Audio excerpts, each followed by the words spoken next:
En période de calme, c'est 3 missiles qui tombent par semaine.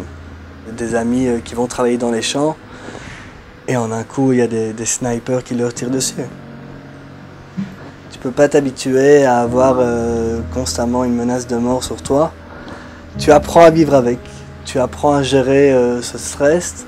Il y en a qui pleurent. Il y en a qui prient, c'est vraiment chacun sa façon, mais je pense que personne ne prend ça à la légère. Il faut savoir qu'avant qu'une opération commence ici, chez nous, c'est toujours 2-3 semaines avant, c'est chaud, c'est très chaud, c'est des tirs constants. La maison représente vraiment le symbole de la sécurité, c'est chez moi, je suis en sécurité, tout d'un coup, ton chez toi n'est plus en sécurité. Et tu n'as plus de lieu sûr où lequel tu peux te reposer et être tranquille. Il y a un stress qui s'accumule, une peur qui s'installe. Et cette fois-ci, à la différence des autres fois, c'est qu'il y avait les khadirot, les tunnels. Et les tunnels, ça a instauré un sentiment de peur que les missiles n'ont encore jamais installé. בחדשות, פלסטינים ירו יותר מ-80 רקטות לעבר ישראל. בקיבוץ באשכול נפצע אב שניסה להגן על בנו וילדי גן נוספים מפגיעת רקטה. הוא הצליח להחזיק... Le matin, je me lève, je vais déposer mon fils à l'école. Je devais revenir à 10 h avec ma femme pour justement faire la fête à l'école pour mon fils. Et on voit qu'il joue dans la cour. Tout d'un coup, on entend la tseva adom. Alors là, on a l'habitude, ma femme court prendre mon fils et se met directement à l'abri dans le GAN. Tout d'un coup, on entend un gros boom. Je sais que ça, c'est pas un Qassam, c'est un Patsmar qui tombe. J'aide les gardiennes à entrer les enfants dans l'école. Je vois qu'ils sont tous dans une pièce sur laquelle il y a 2 fenêtres ouvertes.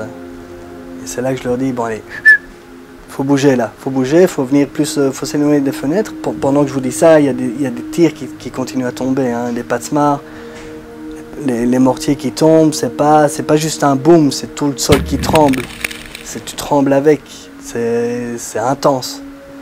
Ma femme, elle, craque, elle prend notre enfant dans ses bras, elle se met dos contre au mur. Et là on pleure, les Patsmarim continuent à tomber, avec Tseva Adom, et c'est vraiment intense. Je me mets au-dessus d'eux et je les protège, en espérant que ça passe. Et c'est pas passé. Le 4e Patsmar apparemment a explosé vraiment juste à côté du GAN. Et c'est là que moi j'ai reçu l'éclat, un éclat d'obus. À partir du moment où j'ai vu que ma femme et mon fils étaient sains et saufs et que les autres enfants étaient plus ou moins à l'abri, loin des fenêtres, j'ai commencé à me regarder moi.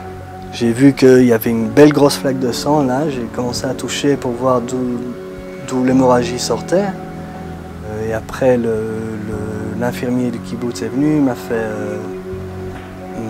un bandage pour bloquer l'hémorragie et puis on m'a emmené dans l'ambulance. J'ai donné un bisou à mon fils et j'ai dit à ma femme, t'inquiète pas, ça va aller, tout ira bien. Vraiment une seconde après, j'ai reçu l'éclat, je me suis dit merde. J'espère que c'est pas la dernière fois, quoi. J'espère que c'était pas la dernière chose que je leur dirai et que mon fils pourra grandir avec moi, et que je pourrai le voir et que je pourrai continuer. C'est à ça que j'ai pensé, pour être honnête. Le lendemain de ce qui s'est passé chez nous, à Niroz, c'est exactement la même chose. Daniel, Zichrono Bracha, il est mort. Ça aurait pu être la même chose pour mon fils. On ne peut pas savoir ce genre de choses. Lui, moi j'ai été chanceux, ou la famille de Daniel, elle n'a pas été chanceuse. C'est ça c'est le quotidien, c'est notre quotidien ça. Les mortiers qui tombent, une petite erreur, on ne fait pas attention, la fenêtre est encore un peu ouverte, et le prix à payer est impensable. Je ne pouvais pas m'empêcher de penser à Eshed, mon fils qui lui... que moi j'ai pu protéger. Le petit Daniel, personne n'a pu le protéger. Ils étaient 3, 2 parents, 3 enfants. Ils ont fait tout ce qu'ils ont pu pour essayer de protéger leurs enfants et c'est ce qui s'est passé. Je suis désolé, j'en tremble un peu, mais c'est pas facile, c'est pas facile.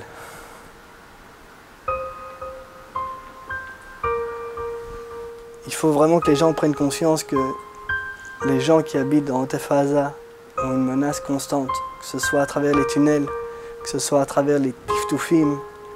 Ces tiftoufim, ça tue, ça ne peut plus tourner, quoi. Faut que ça s'arrête. Moi, c'est mon fils et ma femme qui me donnent la pêche. C'est eux qui me donnent envie maintenant de me lever et de continuer pour eux. On est 6 millions j'avais une famille de 6 millions de personnes ici, donc bon, quand je vois qu'il y a des gens qui ont appelé ma femme, qui ne me connaissent pas ni d'Adam ni de Ève, qui nous disent tout ce que vous voulez, faites-nous savoir, on vous aidera, venez chez nous, il n'y a pas de problème. C'est ça Israël. C'est ici notre destin, c'est ici notre maison. C'est ici qu'on peut vraiment être nous-mêmes. Et c'est pour ça que je reste.